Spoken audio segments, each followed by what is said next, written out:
What if you could actually teach an entire country how to be good? I'm not talking about just passing laws, but creating a shared moral blueprint for everyone. Well, today we're going to look at how one country has tried to do exactly that, embedding a very specific set of values right into its national identity. I mean, seriously, think about it. How do you do that? It sounds almost impossible, right? Creating a single moral guide for millions of people, all from different backgrounds? It's a huge challenge every society has to deal with. But one nation decided to just tackle it head-on with a very specific, very structured answer. And that nation is Malaysia. Their answer, it's woven directly into their national education curriculum. It's all built around these 18 universal values designed to be taught from a super young age to literally shape the character of the next generation. So, here's our game plan. We're not just going to rattle off a list of 18 things. No, that's boring. Instead, we're going to follow the blueprint's own logic. We'll explore them in these expanding circles of influence, starting with the self, moving to how you connect with others, then building a society, and finally, serving the entire nation. So let's start at the very beginning, with the foundation. Everything, and I mean everything, starts right here, with the individual. The whole system is built on this one core idea. Before you can be a good citizen or a good neighbor, you first have to build a strong, principled character for yourself. So what's the very first building block? It's rationality. The very first step is just the ability to think clearly.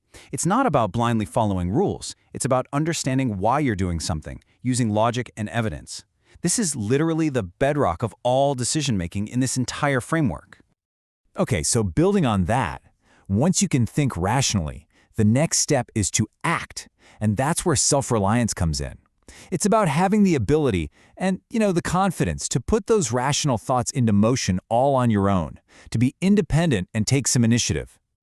And let's be real, what good is thinking for yourself and being self-reliant if you're too afraid to actually use those skills? That's why courage is next. And this isn't about being fearless or being a superhero. It's about facing challenges head-on, with confidence and the grit to just keep going, even when things get tough. Now those first three kind of form the core, but three more really round out the picture of a complete individual. First up, you've got diligence, basically a commitment to good old-fashioned hard work. Then responsibility, the duty to actually follow through on your commitments. And finally, self-esteem, which is all about protecting your own personal dignity. Put them all together, and these 6 values are the recipe for a single, capable, and principled person. All right, so you've built this strong individual. Now what? Well, they don't live in a vacuum, right? They have to interact with other people. This next circle of values is all about governing those crucial one-on-one relationships.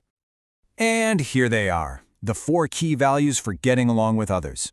You've got honesty, being truthful and sincere. Kindness, being sensitive to the well-being of others. Respect, not just for people, but for the rules of society. And finally, love, which is defined here so beautifully as a deep feeling that comes from a sincere heart. You can see how these are the direct result of your inner character being applied to the outside world. It's how you build trust and compassion. Okay, so from one-on-one, we're zooming out again, this time to the community level. How do you get whole groups of these awesome, principled individuals to live and work together without driving each other crazy? Well, that requires a whole new set of values.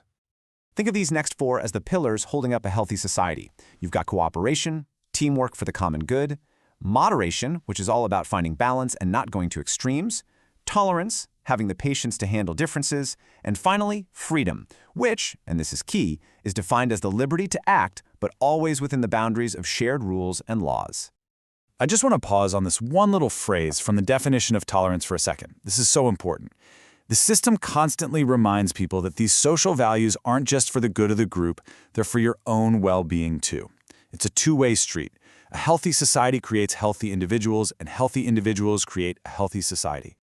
We've gone from the self to our friends to our community, and now we've reached the final, widest circle, that powerful connection between the citizen and the entire nation. So what are the ultimate values that tie this whole thing together?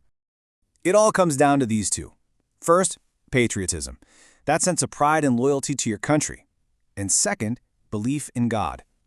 Now, what's really fascinating here is how the definition explicitly connects this belief to the Rukun Negara, which are Malaysia's 5 national principles, kind of like their Pledge of Allegiance. This makes it more than just personal faith. It becomes a civic value. So let's pull all of these threads together. We've journeyed through these expanding circles, and now we can finally see the entire moral blueprint all in one unified vision. This is the core logic of the whole system. See how seamlessly it flows? From the internal to the external. You start with the individual, who then engages with others, helps build up the community, and ultimately contributes to the nation as a whole. Each step just builds perfectly on the last one. It's one interconnected framework. If there's one big idea to take away from all this, it's this. The entire philosophy of these 18 values rests on one single powerful belief. You cannot build a strong nation without first building strong individuals. At the end of the day, a nation's character is simply the sum of its people's individual characters. And that leaves us with a final thought.